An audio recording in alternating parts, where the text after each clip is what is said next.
नमस्कार, मैं हूं प्रकाश पांडे। इंडिया न्यूज के इस कार्यक्रम किस्सा कुर्सी का सीएम कौन में इस वक्त हैं हम सौराष्ट्र की आर्थिक राजधानी कहे जाने वाले राजकोट। राजकोट की खासियत यह है कि ये मुख्यमंत्री बनाती है। जी हां, मोदी भी प्रधानमंत्री अब बने हैं, लेकिन जब गुजरात के मुख्यमंत्री बने थे तो पहली दफा उपचुनाव यहीं से जीते थे। केशुभाई पटेल की भी ये कार्यस्थली रही है और साथ ही वर्तमान मुख्यमंत्री भी यहीं से आते हैं। और यहां की एक खासियत यह भी है कि राजकोट में जो है कहा जाता है कि सौराष्ट्र यहीं से सत्ता देती है। हम यहां पर किस्सा कुर्सी में बात करेंगे। हमारे साथ बीजेपी और कांग्रेस के भी दोनों नुमाइंदे मौजूद हैं और आप देख सकते हैं कि आम जनता भी मौजूद है, जिनसे हम पूछेंगे कि वो क्या चाहती है और किस तरह की सरकार चाहती है। क्या वो बदलाव चाहती है या फिर से चाहती है कि बीजेपी जो 2 दशकों से यहां शासन कर रही है वो दोबारा से आए। हम सीधे चलते हैं, बीजेपी के नुमाइंदे हैं हमारे साथ, जो डॉक्टर जयमन भाई उपाध्याय, जो कि शहर के मेयर हैं राजकोट के। जयमन भाई उपाध्याय, आप ये बताइए कि 2 दशक से लगभग आप सत्ता में हैं गुजरात में, फिर से आपको सत्ता क्यों दी जाए? गुजरात में जो 22 साल से जो शांति से प्रगति होती है वो जनता देख सकती है। 22 साल में एक भी वक्त ऐसा नहीं है कि कर्फ्यू लगाओ। 22 साल के पहले हिंदू और मुसलमान के बीच झगड़ा होता रहता था। 22 साल में एक भी झगड़ा नहीं हुआ, सब जुल मिल के साथ में रहते हैं।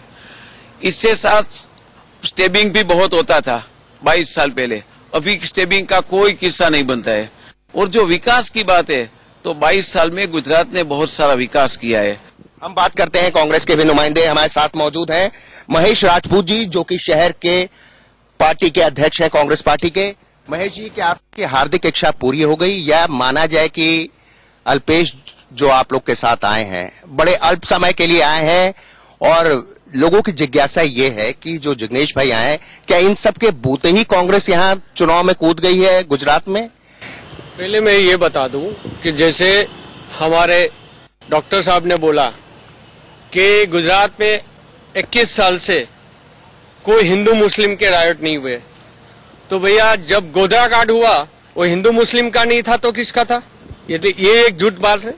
दूसरी बात एजुकेशन की, जब कांग्रेस शासन में थी सबसे ज्यादा ग्रांटेबल स्कूल और ग्रांटेबल कॉलेज कांग्रेस शासन में थी। उसके बाद 21 साल में फाइनेंस के हटड़े खुल गए और न ही लोगों को पूरा एजुकेशन के लिए पैसे की तकलीफ पड़ती है और नहीं पढ़ा सकते। जब ग्रांटेबल स्कूल थी तो लोग पढ़ सकते थे। बात रही अल्पेश और हार्दिक की, हार्दिक भाई जिग्नेश भी हैं।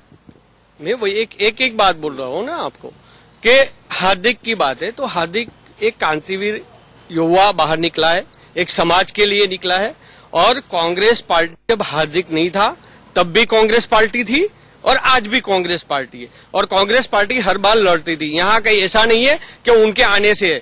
हम जनता के पास भी चलेंगे, लेकिन एक बहुत सीधे सीधे सवाल पूछते हैं बीजेपी के नुमाइंदे से। ये क्या आपको लगता है कि इन तीनों के आने से कांग्रेस में कॉन्फिडेंस आया है? ये तीनों में से ज्यादातर कांग्रेस वाले ही थे और कांग्रेस में गए। ये सब कांग्रेस के एजेंट है, सबको पता, को प्रजा को भी पता चल गया है। ये सब जो बात है वो कांग्रेस को पसंद आती है। कांग्रेस वाले ये तीनों के पीछे पड़े कि ये तीनों कांग्रेस का उद्धारक है, इसे मानते हैं। लेकिन जनता सब समझती है कि ये तीनों का कुछ नहीं आएगा, जनता हमारे साथ है। ये 3 लोग भले ही उनके साथ हो लेकिन जनता हमारे साथ। चलिए, इन तीनों से कोई फर्क नहीं पड़ेगा, ये कहना है बीजेपी का। हम सीधे चलते हैं आम लोगों के बीच में, जिनसे हम पूछेंगे कि वो यहाँ के मुद्दे क्या मानते हैं सौराष्ट्र के। अब बैठिए, मुद्दे क्या है मुख्य? जैसे बीजेपी कह रही है कि 2 दशकों बाद भी विकास उसका मुद्दा रहेगा। महापौर को मैं पूछना चाहता हूं कि यहाँ गुजरात में युवा अपनी मांग जो रखते हैं तो डिप्यूटी सीएम को गुस्सा क्यों आता है? वो धमकाते हैं युवाओं को। क्या यही विकास है? यही युवाओं की जो मांग है उसको धमकाते हैं? आपको क्या कह रहे हैं? बिल्कुल साफ, उन्होंने साफ तौर पे कहा है कि अगर आप विकास की बात करते हैं तो युवाओं की बात क्यों नहीं करते, क्योंकि सबसे ज्यादा जो है युवाओं को फर्क पड़ता है। तो इस तरह से सरकार क्यों व्यवहार करती है? युवाओं को रोजगारी देने में पूरे भारत में गुजरात फर्स्ट रहा है। ये हमारा आंकड़ा नहीं है, ये कांग्रेस का आंकड़ा है। 87% लोगों को, जो भारत में सभी लोगों को रोजगारी मिलती है, उसमें से 87 लोगों को रोजगारी गुजरात ने दी है। युवा वर्ग भी चाहता है। सौराष्ट्र में 1.5 लाख शिक्षित युवाओं बेरोजगारी है। मैं सिर्फ आपको, माननीय मेयर श्री को बोलना चाहता हूं कि सिर्फ राजकोट की बात करता हूं कि यहाँ पे 15,160 पुरुष और ठीक है, एक मिनट भैया, 20,000 टोटल 20,882 बेरोजगार अभी भी नोंदे हुए हैं। ये तो नोंदे हुए आंकड़े, आप देख लो कि उसके अलावा कितने होंगे। चलिए, तो इनका कहना है कि बेरोजगारी एक प्रमुख मुद्दा है कांग्रेस का, और आम जनता भी बेरोजगारी को एक मुद्दा मानती है। आपका क्या कहना है? क्या कहना है? फीस बहुत ज्यादा कम कर तो मिडिल क्लास के लोग कैसे पढ़ सकते हैं, और लास्ट क्लास होते हैं वो सब क्या करते हैं? हमारे पास स्टूडेंट तबका है जिसका साफ तौर पे कहना है कि वो दोनों पार्टियों से ये जानना चाहती है कि फीस कैसे कम होगा और किस तरह से प्रोफेशनल कोर्सेज आएंगे गुजरात में, ताकि लोगों को जो है रोजगार मिल सके, बेरोजगारी से छुटकारा मिल सके। मैं शुरुआत आप ही से करता हूं, बीजेपी से। भारतीय जनता पार्टी ने इसीलिए राइट टू एजुकेशन दाखिल किया है। सभी लोगों को अभ्यास करने का, एजुकेशन लेने का श्रेय मिले, इसके लिए राज्य सरकार ने व्यवस्था की है, और इसमें इसका जो खर्चा है वो सब राज्य सरकार भुगतती है। पर फीस बहुत ज्यादा है, ये कहना है स्टूडेंट्स का। प्राइवेट लोगों को, गवर्नमेंट स्कूल है उसमें फीस नहीं है, गवर्नमेंट स्कूल में फीस नहीं है, और प्राइवेट स्कूल में भी हमने फीस का जो एक स्लैब नक्की की है वो स्लैब से ऊपर नहीं ले सकते, लेकिन ये मामला कोर्ट में है, इसलिए मैं कुछ नहीं बताऊंगा। हम कांग्रेस के नुमाइंदे के पास भी चलेंगे। सीएम साहब ने बड़े बड़े वायदे किए पब्लिक के सामने और लाए, कैबिनेट में पसार करके लाए कि फी का माध्यम इतना रहेगा, लेकिन जितने फाइनेंस के हटरे खुले उसमें से मेजोरिटी बीजेपी वाले। पर अब आप क्या करेंगे अगर आप सत्ता में आते? मेरी बात सुनिए, आप उसका अमल नहीं करवा सके। जो सीएम है, कोई हाईकोर्ट ने कोई स्टे नहीं दिया है, सिर्फ एप्लीकेशन गई है। जब तक हाईकोर्ट स्टे नहीं देती है तब तक सीएम की फर्ज है कि उसको उसका अमल करवाना चाहिए। इसलिए ओनली फॉर एजुकेशन के और इलेक्शन के लिए ये किया गया था।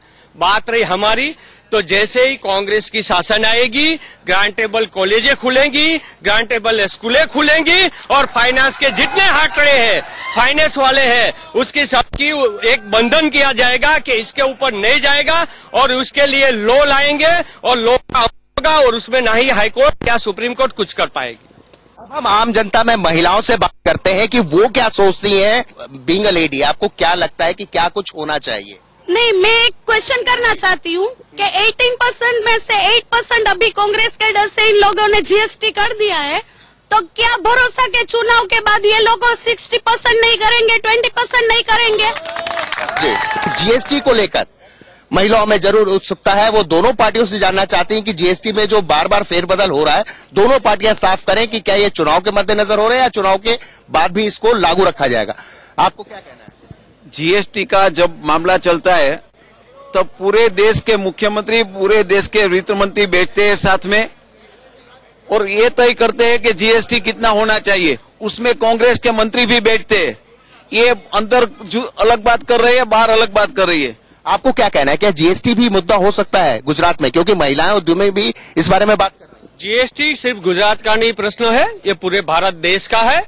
जब कांग्रेस की सरकार थी, मनमोहन सिंह की सरकार थी, जब जीएसटी लाने की बात थी, तब हम 18% लाना के चाहते थे कि सबसे अप में 18% रहेगा।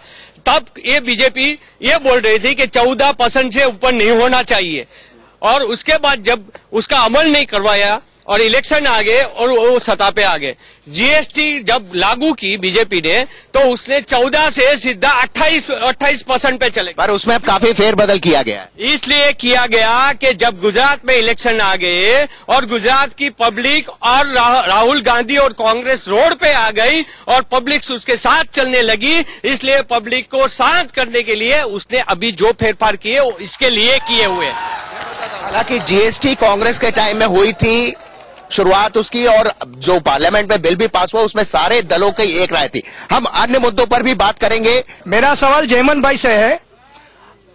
आपकी सरकार डेवलपमेंट की बात करती है और नए अभी 2 साल से 3 साल से मुख्यमंत्री आवास योजना के हिसाब से पूरे गुजरात में आप गरीबों और मिडिल क्लास के लिए मकान बनाते हैं, लेकिन जो 22 साल पहले आप सत्ता में नहीं थे, कांग्रेस सत्ता में थी, तब गरीबों के लिए, मिडिल क्लास के लिए जो कॉलोनियां Gujarat housing board, Gujarat rural housing board और गुजरात स्लम क्लियरेंस बोर्ड जो बनाई थी और 15 और 20 साल के इंस्टॉलमेंट पे दी थी, उसका रजिस्ट्रेशन अभी 25 से 30 हजार लोगों का बाकी है। वो चलिए, आवास के बारे में हमारे प्रधानमंत्री नरेंद्र भाई मोदी का एक ध्येय है, मिशन 2022 हाउसिंग फॉर ऑल। सभी आदमी को 2022 में मकान मिलना चाहिए और राजकोट महानगर पालिका भी इस दिशा में आगे बढ़ रही है। हमने 2 साल में 7,200 मकान। ये कहना है कि जो कांग्रेस के रेजिम में जो मकान मिले थे उसी का रजिस्ट्री नहीं हो। नहीं, वो उसका इंस्टॉलमेंट जो खत्म हो गया वो तो रजिस्टर हो जाता है, वो तो आपो-आप हो जाता है। जो उसने जो इंस्टॉलमेंट पूरे कर दिए होते तो रजिस्टर हो ही जाता है। भारतीय जनता पार्टी के शासन में 7,200 मकान आवास हमने इसी राजकोट स्मार्ट सिटी घोषित इसी साल में दे दिया है। राजकोट स्मार्ट सिटी में आ गया है। राजकोट आने वाले दिनों में और स्मार्ट बनेगा। सवाल मैं आप दोनों से पूछना चाहूंगा, इस चुनाव में क्या प्रमुख मुद्दा? आपने विकास कहा, विकास को किस तरह से आप डिफाइन करते हैं? उसके बाद में आपके विपक्षी पार्टी के सभी लोग जानते हैं विकास हुआ है। मैं राजकोट की बात करूं, राजकोट को नया एयरपोर्ट मिले, विकास हुआ कि नहीं वो मिला। राजकोट को आजी डैम पानी से भर गया, विकास हुआ कि नहीं हुआ। ये सब कांग्रेस वाले आवास की बात कर रहे हैं, तो आवास के लिए उसी लोगों ने सिर्फ कागज बांटे थे। हम तो दस्तावेज बांट रहे।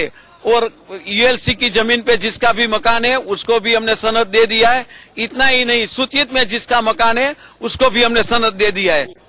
अंतिम सवाल मैं आपसे पूछूंगा, ये विकास की बात करें इन्होंने राजकोट में तमाम चीजें की, यहाँ पहले पानी की किल्लत थी, पानी पूरा हो गया, हाँ स्मार्ट सिटी में आ गया, तमाम मुद्दे बीजेपी ने गिना दिए, उनके पास गिनाने के लिए चीजें हैं। आपको क्या लगता है कि विकास आपने किया है या एकदम से ये तीनों के आ जाने से कांग्रेस को लगता है कि इस बार उनका मौका है, एंटी इनकम्बेंसी है? मैं वही बताता हूं कि पानी की बात कर रहे हैं आप, आज तक ये योजना क्यों नहीं खत्म की? और सौराष्ट्र में एक भी नया डैम 22 साल में कौन सा बनाया वो मुझे दिखा दे। आज राजकोट इतनी प्रगति कर रहा है तो किसी की मेहरबानी पे नहीं कर रहा है। हर सौराष्ट्र या गुजरात में हर बंदा अपना धंधा करता है और पूरे भारत देश ने, पूरे विश्व के अंदर ये मालूम है कि गुजराती काम करके अपनी हर ताकत दिखाता है। इसमें कोई पार्टी की ताकत नहीं होती है। और मैं कहना चाहता हूं, अगर आप पानी की योजना की बात कर रहे हो तो गुजरात के अंदर कौन से नए डैम बनाए? गुजरात जब कांग्रेस की सरकार गई 21 साल हुए, 21 साल में आपने कौन सा बड़ा डैम बनाया? आज राजकोट की बात करें तो राजकोट में कौन सा बड़ा डैम बनाया कि जो बीजेपी के शासन में बना? मुझे एक दिखा दे। दोनों दल के अपने अपने दावे हैं और अपने वादे हैं। अब देखना यह दिलचस्प होगा कि चुनाव में क्या करती है जनता, क्योंकि जनता के हाथ में ही सारी ताकत होती है लोकतंत्र में, और फिलहाल इनकी मुट्ठी बंद है। हालांकि सारे मुद्दों पर राजकोट के लोगों ने, जनता ने दोनों ही पार्टियों से अपने अपने सवाल बिल्कुल साफ तौर पे पूछे हैं। लेकिन अब नतीजे आएंगे 18 दिसंबर को, उसी में जाकर तय होगा कि जो है सुई किसकी तरफ गिली, या 2 दशकों से बीजेपी जो सत्ता में है वो फिर से सत्ता में वापसी करती है, या फिर जो बनवास लंबा झेल रही है कांग्रेस वो सत्ता में आती है, क्योंकि इस बार कांग्रेस भी काफी कॉन्फिडेंट नजर आ रही है। कैमरामैन शरद के साथ प्रकाश पांडे, इंडिया न्यूज, राजकोट।